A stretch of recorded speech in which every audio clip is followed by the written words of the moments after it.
200 రూపాయలకు పింఛన్ దాన్ని 2000 రూపాయలు తీసుకొచ్చిండు.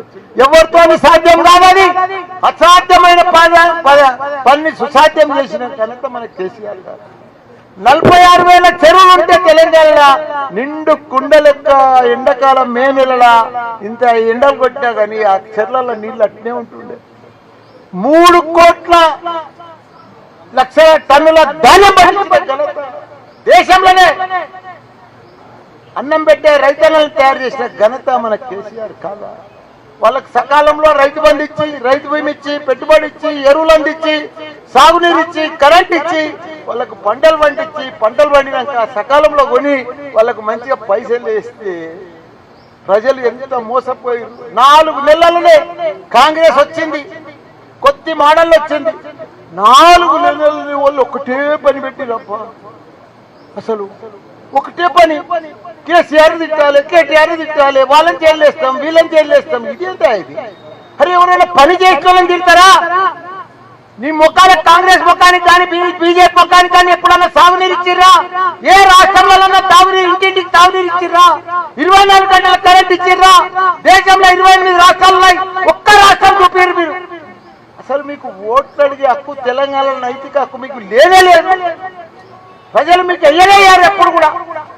కేసీఆర్ అంత పెద్ద ఆలోచన చేసి దేశంలోనే ఒక ఆదర్శ రాష్ట్రంగా తీసుకొచ్చి ఇవన్నీ చేస్తే వాళ్ళని తండ్రి కొడుకులను టెలిఫోన్ స్కామ్ అని, ఆ స్కామ్ అని, అది కాళేశ్వరం స్కామ్ అని, చిన్న ప్రపంచంలోనే ఎత్తైన ప్రాజెక్టు కట్టిండు కాళేశ్వరం ప్రాజెక్ట్. అది చేయాలనుకుంటే చేయలే, నీళ్ళు ఇవ్వాలనుకుంటే ఇవ్వలేకపోయినారు. ఏదో వంక పెట్టి 3 పిల్లలు ఏదో దసుకుతే దానికి వంక పెట్టుకుని దాన్ని ఆపి రైతులనంతా 1,00,000 ఎకరాలకు పొలాలు ఎండబెట్టి తాగునీరు వస్తలేదు, పంటలు పండుతలేవు. 4 నెలలైనా ఇంత ఆగమాగమా, ఇంత ఇదా? అసలు కాంగ్రెస్ కు అడ్మినిస్ట్రేషన్ వస్తుంది, అసలు పరిపాలన వస్తలేదు వాళ్ళకు. ఎందుకు నాకు అర్థమైతే లేదు. ఇప్పుడు డైరెక్ట్ ప్రతి ఇంటికి నల్ల నీళ్లు, రిజర్వాయర్లు ఎక్కడ లేని విధంగా కట్టిపెట్టాం మన కేసీఆర్ గారు. సిరిప్ సెక్షన్ అంతా శాంక్షన్ సిస్టమ్ అంతా తయారై ఉన్నది. కానీ నల్లలు నీళ్లు తెచ్చి ఇప్పితే అయిపోయి, నీళ్లు ఇస్తే అయిపోయి. సాగునీరు కోసం మొత్తం సిస్టమ్ డెవలప్ చేసి పెట్టిండు. సరిగా నీళ్లు తెచ్చి పెడితే అయిపోయి. చెట్లను నింపేందుకు రెడీగా పెట్టిండు, కాలువలు, పైప్ లైన్లు అవి ఇప్పితే అయిపోయి. నువ్వు సిరిప్ మేనేజ్మెంట్ చేస్తే అయిపోయి. అది కూడా చేయొస్తలేదంటే దానికి పట్టుకొని అది ఏదో వంక పెట్టుకొని పొత్తు కూడా కొట్టి ఇష్టం ఉన్నట్టు కేసీఆర్ని తిడితే ప్రజలు గుర్తుపట్టరా? పని చేసేవాళ్ళని వాళ్ళని తిడితే ప్రజలకు అర్థం కాదా? సడన్ గా కేసీఆర్ గారు బస్సు యాత్ర పోతే TV9 లో మాట్లాడితే అందరికి అర్థమయ్యేటట్టు చెప్తే ప్రజలంతా కళ్ళు తెరిచి పోయమ్మో, ఇంత పెద్ద గొప్ప మహాత్ముని, ఇంత పెద్ద తెలంగాణ దేవుణ్ణి వీళ్ళు నడమంత్రం సీరియల్ వీళ్ళు వచ్చి వాళ్ళని తిడుతున్నారు. ఆ పెద్ద మనిషిని హైదరాబాద్ అంతా కూడా అమెజాన్, గూగుల్, ఫేస్బుక్, యాపిల్ కంపెనీలతో నింపి పడేస్తే ప్రపంచ 9 లక్షల మందికి ఉద్యోగాలు ఇప్పిస్తే ఆ కేటీఆర్ పట్టుకొని తిడితే, కేసీఆర్ పట్టుకొని పెట్టి వాళ్ళ బిడ్డను కూడా జైలు వేసి ఇవన్నీ చేస్తే ప్రజలు ఊపుకుంటారా చెప్పు? ఇప్పుడు MP ఎలక్షన్స్ వచ్చినాయి, గెలవాలి, ఛాలెంజ్ చేస్తారు, గెలవాలి బాబు. మా బిడ్డ నివేదిత గ్యారంటీ గెలుస్తున్నది.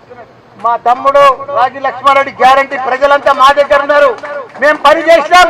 నేను కూడా ఎమ్మెల్యే ఉన్నా, మంత్రి ఉన్నా, ఇక కూర్చున్నామంతా 2 సార్లు 3 సార్లు ఎమ్మెల్యేలు ఉన్నాం. మేము ప్రజలకు నీరు ఇచ్చినాం, మేము కళ్ళల్లో ఒత్తులేసుకున్నాం, కడుపు చంపుకున్నాం, రాత్రి పగలు ప్రజలు పడి ఉన్నాం, ప్రజలకు అన్ని రకాల కూడా అభివృద్ధి చేసినాం. మాకు ఓటు అడిగే హక్కు మాకే ఉంది. ప్రజలు మేము ఎప్పుడు మోసం చేయలేదు, ప్రజలకు ఎప్పుడు మేము ఇబ్బంది పెట్టలేదు. ప్రజలకు రోజు ప్రజలలో ఉన్నాం, ప్రజల సమస్యలన్నీ కూడా పరిష్కరించుకున్నాం. ఈ రోజు ప్రజలలో పోతే ఎంత ఆదరణ వస్తుంది, ఎంత ఆదరణ వస్తుంది. అసలు మామూలు ఆదరణ లేదు. అసలు మేము పోతా ఉంటే ఇప్పుడు మా కేసీఆర్ గారు బస్ యాత్ర పోతే ఏం పబ్లిక్ అసలు అర్థమైతే లేదు. అసలు వాళ్ళు బీజేపీ, కాంగ్రెస్ 2 దిమ్మ తిరిగిపోయి వాళ్ళు అవుట్ అయిపోయారు. వాళ్ళకి తెచ్చిపోయింది. ఓ అమ్మో రామరామ. వాళ్ళు ఫస్ట్ మంత్ ఏదో జోరు మీద ఉందనుకో, సెకండ్ మంత్ ఇక మాకే తిరుగులేదు అనుకో, థర్డ్ మంత్ వస్తే కదా ఆడికాడికి అనిపిస్తుంది.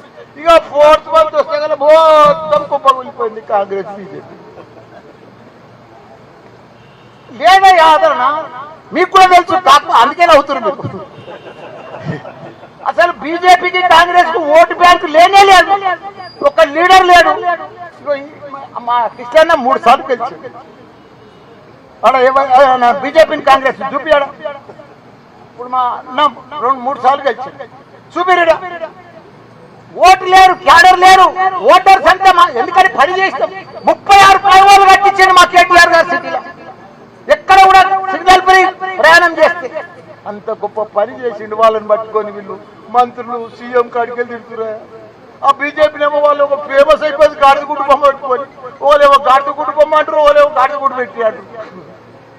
వీళ్ళేం చేశారు? గాడిదగుడ్డు వాళ్ళు గాడిదగుడ్డు ఇస్తే వీళ్ళేం చేశారు? గాడిదగుడ్డు తింటారా? ఇప్పుడు గాడిదగుడ్డు బీజేపీ ఇచ్చింది, మరి వీళ్ళేమి ఇచ్చారు ప్రజలకు? 2000 ఇస్తాను, 4000 ఇచ్చినవా? 15,000 ఇస్తాను ఇస్తున్నావా? నువ్వు రైతు బంధు నువ్వు మహిళలకు మా చెల్లెళ్ళకి ఇస్తున్నావా? 2500 అవన్నీ ఇస్తేనేమో ఆ బొమ్మ పెట్టుకున్నా నడుస్తుంది. నువ్వు కూడా గాడి బొమ్మనే పెట్టుకొని గాడి కూడా పెట్టుకొని తిరుగుతున్నావు. అది లెక్కనా? అది నువ్వు ఇచ్చినాక నేను ఇచ్చిరా 4000 ఇచ్చిరా, నేను దమ్మున్నోని, నేను సీఎం మాటి సీఎం కేసీఆర్ని తిరుగుతాడు, కేటీఆర్ని తిరుగుతాడు. టీవీల మీద ఒట్టేస్తారేమో. ఒట్లేస్తే వాళ్ళకి కానీ బరకత్ ఉంటుందా? ఒట్టే వాళ్ళు తింటుందా? అవనమ్మకం ఉన్నోళ్ళు, అవగాహన లేనోళ్ళు, ఆయన మీద వాళ్ళకు నమ్మకం, నా మీద నాకు నమ్మకం లేనోళ్ళు ఒట్లెప్పుడు మన పెద్ద మనుషులు చెప్తారు, హెచ్చుగాంతి కాదురా ఆయన ఒట్లు తినొద్దని చెప్తారు. మంచిది కాదురా ఒట్లు ఎప్పుడు తింటారు? వాళ్ళ పానం పోతుంటే ఒట్లు తినాలి. అట్లా నాకు మా పెద్ద అమ్మమ్మలు నాయనమ్మలు చెప్పు మర్చిపోయి ఒట్లు తినవద్దు. వీళ్ళు ప్రతి మీటింగ్ లో ఒట్టే తింటుండే మన సీఎం. అసలు మంచిది కాదా? తన మీద తనకు నమ్మకం లేనోళ్ళు, అవనమ్మకం ఉన్నోళ్ళు, అవగాహన లేనోళ్ళు ఇవంతా ఒట్లు. అది మంచిది కాదు. వాళ్ళు పని చేసినోడు ఒట్టేందుకు తింటాడా? వేసి పాడితే అప్పు.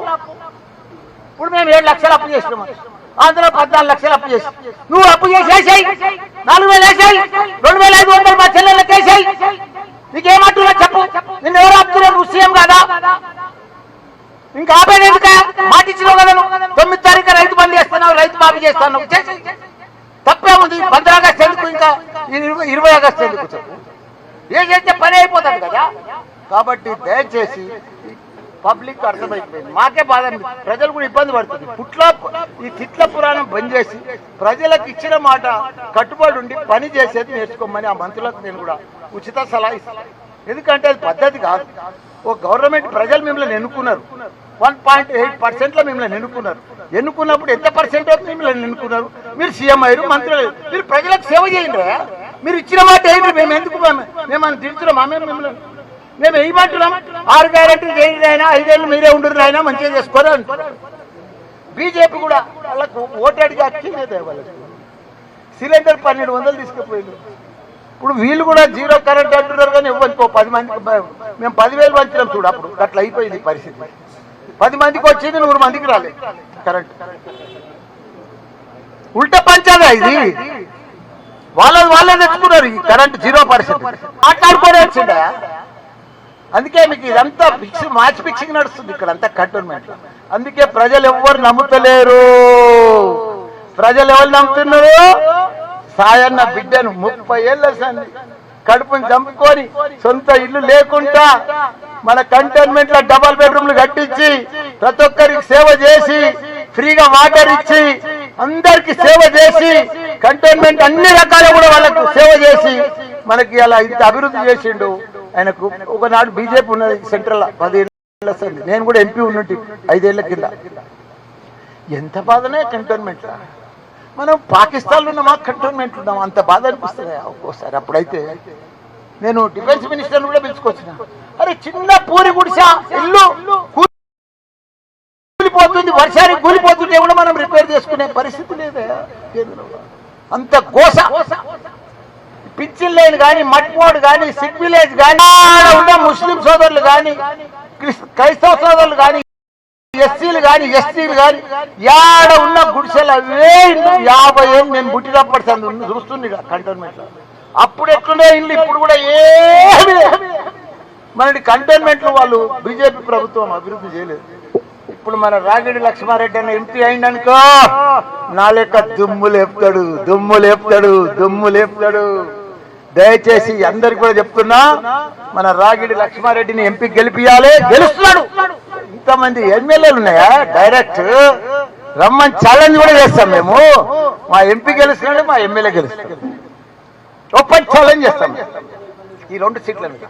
ఎందుకంటే గ్యారెంటీ ప్రజలు మా దగ్గర ఉన్నారు. మేము ప్రజలకు సేవ చేస్తాం, అన్ని రకాల సేవ చేస్తాం. మేము మాకు ఓటు అడిగి హక్కున్నది కాబట్టి మాకు ఆ నమ్మకం కూడా వచ్చింది. మా కేసీఆర్ కాలుకు నొప్పి అయినా, ఆపరేషన్ అయినా, బస్సు యాత్ర ఊరు జిల్లా జిల్లా తిరుగుతారు. ప్రజలు ఎంత పెద్ద ఆదరణ. అసలు కాంగ్రెస్ బీజేపీకి మనుషులే లేరు. సభలన్నీ ఫెయిలు, ఎక్కడెక్కడ ఫ్లాప్. వాళ్ళ షోలన్నీ ఫ్లాప్ షోలు పోతున్నాయి. పరేషాన్ అవుతున్నాయి.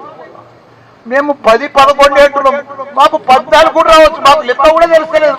ఎందుకంటే రోజు రోజు రోజు రోజు మా గ్రాఫ్ పెరుగుతుంది. రోజు మా సర్వే రిపోర్ట్ రోజు రోజు పెరుగుతుంది. ఇప్పుడు మా సర్వే రిపోర్ట్ ఎంత గుర్తాయి? 38, 30, 42 వాళ్ళది, 28 బీజేపీ, 27 కాంగ్రెస్. థర్డ్ ప్లేస్ మా దగ్గర. అంత ఘోరం. అసలు నాకే విచిత్రం అనిపిస్తుంది. అంత గ్రాఫ్ పెరిగిపోయింది, అంత ఇది వచ్చేస్తుంది.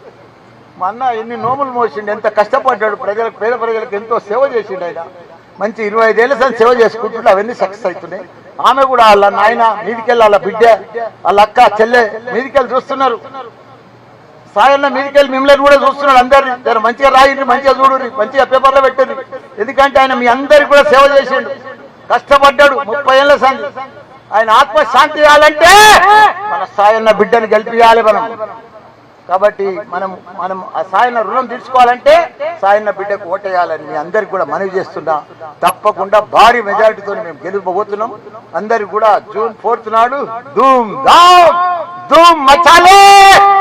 అందరికి కూడా ధన్యవాదాలు. జై తెలంగాణ, జై కేసీఆర్.